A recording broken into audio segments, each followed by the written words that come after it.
ಎಲ್ಲರಿಗೂ ಪ್ರೀತಿಯ ನಮನಗಳು. ಕರಾವಳಿ ಕರ್ನಾಟಕದ ಸ್ಥಳೀಯ ಪ್ರಮುಖ ಭಾಷೆ ಹಾಗೂ ಪಂಚದ್ರಾವಿಡ ಭಾಷೆಗಳಲ್ಲಿ ಒಂದಾದ ತುಳು ಭಾಷೆ, ಸಂಸ್ಕೃತಿ ಹಾಗೂ ತುಳು ಬದುಕು ಇಂದು ನಿಧಾನವಾಗಿ ನೇಪಥ್ಯಕ್ಕೆ ಸರಿಯುತ್ತಿರುವಂಥ ಈ ಕಾಲಘಟ್ಟದಲ್ಲಿ ಅದನ್ನು ಮತ್ತೆ ಗತವೈಭವದ ಶಿಖರದಲ್ಲಿ ನಿಲ್ಲಿಸುವ ಇತರರ ಜೊತೆ ಕೈ ಜೋಡಿಸಿಕೊಂಡು ಸುಧಾನಾ ಕಿಟ್ಟೆಲ್ ಸೆಂಟರ್ ಚಾವಡಿ ಚರ್ಚೆ ಎಂಬ ನೂತನ ತಲೆಬರಹದಲ್ಲಿ ಕಾರ್ಯಕ್ರಮವೊಂದಕ್ಕೆ ಚಾಲನೆ ನೀಡಿದೆ. ಇತರ ದ್ರಾವಿಡ ಭಾಷೆಗಳಂತೆ ಹಲವು ಸಾವಿರ ವರ್ಷಗಳ ಇತಿಹಾಸ ಇರುವ ತುಳು ಭಾಷೆಯನ್ನು ಸಂವಿಧಾನದ 8ನೇ ಪರಿಚ್ಛೇದಕ್ಕೆ ಸೇರಿಸಲು ಹಾಗೂ ರಾಜ್ಯದ ಒಂದು ಅಧಿಕೃತ ಭಾಷೆಯ ಸ್ಥಾನಮಾನ ನೀಡಲು ಅದಕ್ಕಿರುವ ಅರ್ಹತೆಗಳ ಬಗ್ಗೆ ಕೆಲವೊಂದು ವಿಚಾರಗಳನ್ನು ಚಾವಡಿ ಚರ್ಚೆ ಎಸಳು ಒಂದರಲ್ಲಿ ನೀಡುವ ಪ್ರಯತ್ನ ಮಾಡಲಾಗಿದೆ. ಪುರಾತತ್ವ ಶಾಸ್ತ್ರಜ್ಞರು 25,000 ವರ್ಷಗಳ ಹಿಂದಿನಿಂದಲೇ ತುಳು ಪ್ರದೇಶದಲ್ಲಿ ಜನವಾಸ್ತವ್ಯ ಇದ್ದಿರುವುದನ್ನು ದಾಖಲಿಸಿದ್ದಾರೆ. ಕ್ರಿಸ್ತ ಶಕದ ಆರಂಭದ ತಮಿಳ್ ಸಂಗಮ್ ಸಾಹಿತ್ಯದಲ್ಲಿ ಮತ್ತು ಗ್ರೀಕ್ ಪ್ರಹಸನದಲ್ಲಿ ತುಳುನಾಡಿನ ಬಗ್ಗೆ ಉಲ್ಲೇಖಿಸಲಾಗಿದೆ. ತುಳುವರಾದ ಕೋಶರರ ಬಗ್ಗೆ ಮೈಮಲಿ ಪೆರುಂಪೂಣ್ ಚರ್ಮಕೋರ್ಷಲ್ ತುಳುನಾಡು ಎಂದರೆ ಚಿನ್ನಾಭರಣಗಳಿಂದ ಶೃಂಗಾರಗೊಂಡಂಥ ಕೋಶರ್ ಜನಗಳ ತುಳುನಾಡು ಎಂದು ಮಾಮುಲ್ಲನಾರ್ ಎಂಬ ಕವಿ ವಿವರಿಸಿದ್ದಾರೆ. ಆ ಕಾಲದಲ್ಲಿ ತುಳುನಾಡು ಮೌರ್ಯ ಸಾಮ್ರಾಜ್ಯದ ಭಾಗವಾಗಿತ್ತು ಎಂದು ಹೇಳಲಾಗಿದೆ. ಎಕ್ಸಿರಿಂಕಸ್ ಪಾಪಿರೆ ಪ್ರಾಚೀನ ಈಜಿಪ್ಟಿನಲ್ಲಿ ದೊರೆತಿರುವ ಮರದ ತೊಗಟೆಯಲ್ಲಿ ಬರೆದಿರುವ ಒಂದು ಗ್ರೀಕ್ ನಾಟಕ.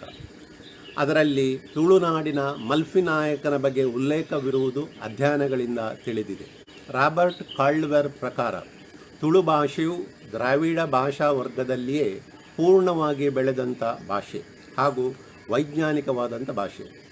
ರಷ್ಯಾದ ಭಾಷಾಶಾಸ್ತ್ರಜ್ಞ MS ಆಂಡ್ರನೋವ್ ಪ್ರಕಾರ ತುಳು ಭಾಷೆಯು 2000 ವರ್ಷಗಳ ಹಿಂದೆಯೇ ಮೂಲ ದ್ರಾವಿಡ ಭಾಷೆಯಿಂದ ಪ್ರತ್ಯೇಕಗೊಂಡಂಥ ಒಂದು ಭಾಷೆ. ಕಾಲದ ದೃಷ್ಟಿಯಿಂದ ನೋಡಿದರೂ ತುಳುವೇ ಪುರಾತನ ಭಾಷೆ. ಪ್ರೊಟೋ ದ್ರವಿಡಿಯನ್ ಭಾಷೆಯಿಂದ ಹೊರಬಂದ ಮೊದಲ ಕವಲು ತುಳು ಭಾಷೆ ಎಂಬಂಥದ್ದು ಭಾಷಾ ಅಧ್ಯಯನದಿಂದ ತಿಳಿದು ಬಂದಿದೆ. ತುಳುವಿನಲ್ಲಿ ಅತ್ಯಂತ ಶ್ರೀಮಂತವಾದ ಮೌಖಿಕ ಸಾಹಿತ್ಯವಿದೆ.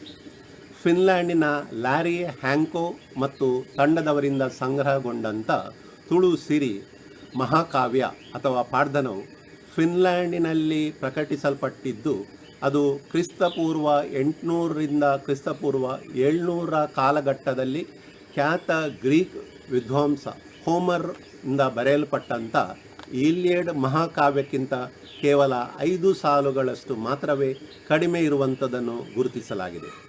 ತುಳು ಭಾಷಿಕರು ಇಂದು ಕರ್ನಾಟಕ ಮತ್ತು ಕೇರಳದ ಕರಾವಳಿ ಪ್ರದೇಶಗಳಿಗೆ ಮಾತ್ರ ಸೀಮಿತವಾಗಿರದೆ ಮಹಾರಾಷ್ಟ್ರ, ತಮಿಳುನಾಡು, ಆಂಧ್ರ ಪ್ರದೇಶ, ಗುಜರಾತ್ ಮತ್ತು ದೆಹಲಿಯಲ್ಲಿಯೂ ಸಾಕಷ್ಟು ಸಂಖ್ಯೆಯಲ್ಲಿದ್ದಾರೆ. ಇದರೊಂದಿಗೆ ಅಮೇರಿಕಾ, ಆಸ್ಟ್ರೇಲಿಯಾ, ಯುರೋಪ್ ಮತ್ತು ಆಫ್ರಿಕಾ ಖಂಡದ ಬೇರೆ ಬೇರೆ ದೇಶಗಳಲ್ಲಿಯೂ ಕೂಡ ತುಳುವರು ಚದುರಿಕೊಂಡಿದ್ದಾರೆ. ಹೀಗೆ ಇಂದು ತುಳುವರ ಒಟ್ಟು ಸಂಖ್ಯೆ ಸುಮಾರು 1 ಕೋಟಿಗಿಂತ ಹೆಚ್ಚಿದೆ.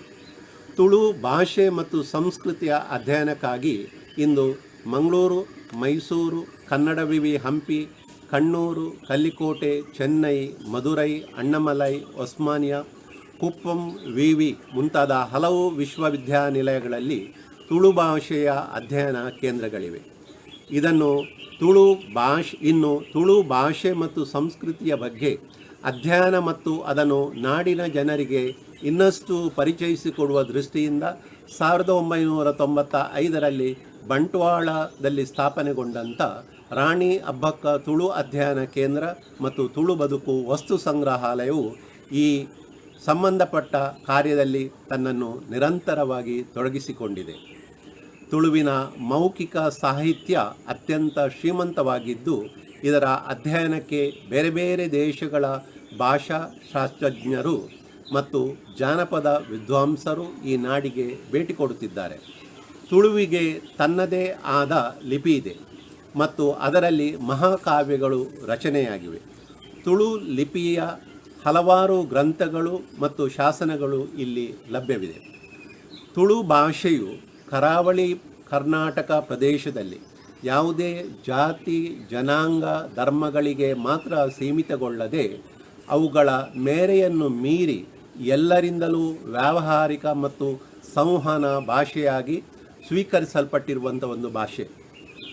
ಇಂದು ಇದರ ಅಧ್ಯಯನ ನಮ್ಮ ದೇಶಕ್ಕೆ ಮಾತ್ರ ಸೀಮಿತವಾಗಿರದೆ ಕ್ಯಾಲಿಫೋರ್ನಿಯಾ, ಹೈಯರ್ಡ್ ಮತ್ತು ವಿಸ್ಕನ್ಸಿನ್ ವಿವಿ ಅಮೆರಿಕ, ತುರ್ಕ್ ವಿವಿ ಮತ್ತು ಕಾಲೇವಾಲಾ ಇನ್ಸ್ಟಿಟ್ಯೂಟ್ ಫಿನ್ಲ್ಯಾಂಡ್, ಹೈಡಲ್ಬರ್ಗ್ ವಿವಿ, ಟ್ಯೂಬಿಂಗನ್ ವಿವಿ ಮತ್ತು ಉಸ್ಬರ್ಗ್ ವಿವಿ ಜರ್ಮನಿ ಮತ್ತು ಒಸೇಡಾ ವಿವಿ ಜಪಾನ್ ಮುಂತಾದ ಹಲವು ಉನ್ನತ ವಿಶ್ವವಿದ್ಯಾನಿಲಯಗಳು ಕೂಡ ತುಳು ಭಾಷೆಯ ಅಧ್ಯಯನ ಪೀಠಗಳು ಇಲ್ಲಿ ಸ್ಥಾಪಿಸಲ್ಪಟ್ಟಿವೆ. ಈ ಎಲ್ಲ ವಿಚಾರಗಳು ತುಳು ಭಾಷೆಯ ಪ್ರಾಚೀನತೆ, ಅದರ ವ್ಯಾಪ್ತಿ, ತುಳು ಭಾಷಿಕರ ಒಟ್ಟು ಸಂಖ್ಯೆ, ಅದರ ಅಧ್ಯಯನಕ್ಕೆ ನೀಡಿರುವ ಪ್ರಾಮುಖ್ಯತೆ ಮತ್ತು ಅದರ ಐತಿಹಾಸಿಕ ಹಿನ್ನೆಲೆಯನ್ನು ತಿಳಿಸಿಕೊಡುವುದರ ಜೊತೆಗೆ ತುಳು ಭಾಷೆಯನ್ನು ಸಂವಿಧಾನದ 8ನೇ ಪರಿಚ್ಛೇದಕ್ಕೆ ಯಾಕೆ ಸೇರಿಸಿಕೊಳ್ಳಬೇಕು ಎಂಬ ಬಗ್ಗೆ ಅಗತ್ಯದ ಆಧಾರಗಳನ್ನು ನೀಡುತ್ತವೆ ಎಂಬಂಥದ್ದನ್ನು ಸಂಬಂಧಪಟ್ಟವರ ಗಮನಕ್ಕೆ ತರುತ್ತಾ ಸುಧಾನಾ ಕಿಟ್ಟೆಲ್ ಕೇಂದ್ರದಿಂದ ಕೈಗೆತ್ತಿಕೊಂಡಿರುವಂಥ ಚಾವಡಿ ಚರ್ಚೆ ಎಸಳು 1 ಇಲ್ಲಿಗೆ ಕೊನೆಗೊಳಿಸುತ್ತಿದ್ದೇನೆ. ಈ ವಿಷಯದ ಶೇಷ ಭಾಗವನ್ನು ಚರ್ಚೆಯ ಮುಂದಿನ ಎಸಲಿನಲ್ಲಿ ನೀಡುವ ನಿರೀಕ್ಷೆಯೊಂದಿಗೆ ತುಳು ಭಾಷೆಗೆ ಅಧಿಕೃತ ಸ್ಥಾನಮಾನ ನೀಡಬೇಕೆಂಬ ಜನಾಂದೋಲನದಲ್ಲಿ ಎಲ್ಲರೂ ಕೈಜೋಡಿಸಬೇಕೆಂದು ಎಲ್ಲರಲ್ಲಿ ವಿನಂತಿಸ್ತೇನೆ. ಈ ವಿಡಿಯೋನು ತೂಯಿನ ನಿಕ್ಲೆಗೆ ಪೂರ ಸೊಲ್ಮೆನು ಸಂದಾವೊಂದು ಉಂದೆನು ಬೊಕ್ಕಾತು ಜನಕ್ಕೆ ಪಟ್ಟಲೆ ಮೆಚ್ಚಲೆ ಬೊಕ್ಕ ಈ ಚಾನಲ್ನ ಸಬ್ಸ್ಕ್ರೈಬ್ ಮಲ್ಪಲೆ ಎನ್ಪಿನ ಅರಿಕೆದೊಟ್ಟುಗು ಮುಗಿತಲದ ಸೊಲ್ಮೆಲೆನು ಸಂದಾವೆ.